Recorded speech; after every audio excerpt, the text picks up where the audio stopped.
د ننګرهار ولایت پیښو سره د مبارزې امادګۍ ریاست مسؤلین په دغه ولایت کې د احتمالي طبیعي پیښو د رامنځته کېدو لپاره د پوره چمتووالي خبره کوي. ننګرهار کې له پیښو سره د مبارزې امادګۍ ریاست مسؤلین وایي که په دغه ولایت کې طبیعي پیښې رامنځته کېږي بشپړ چمتووالی ورته لري او پر وخت به پیښو ته رسېدنه کوي.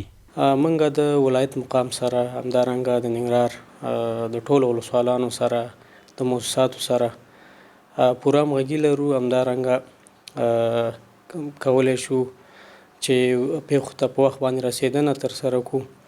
خدای مکړه که داسې یو الهي آفت راځي نو ننګرهار ولایت له پیښو سره مبارزې امادګۍ ریاست پوره چمتووالی لري.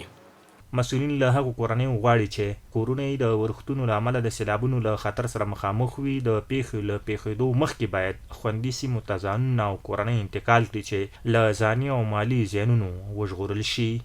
زمونږ اداره خو د عامه پوهاوي پروګرامونه په لاره باندې اچولي هم دي. پخوا په دغه برخه کې زمونږ د هیوادوالو څخه هیله دا ده چې د سیندونو د غاړو څخه یا د خوړونو د غاړو څخه دوی لرې اوسي، هلته خپل استوګنې کورونه جوړ نه کړي. د ننګرهار ولایت پیښو سره د مبارزې امادګۍ ریاست مسؤلین وایي د بیړنیو پیښو د رامنځته کېدو په صورت کې د هیواد پیښو سره د مبارزې امادګۍ ادارې سره په همغږۍ نور ولایتونو کې هم پیښو ته رسېدنه او زیانمنو سره مرستې کولی شي.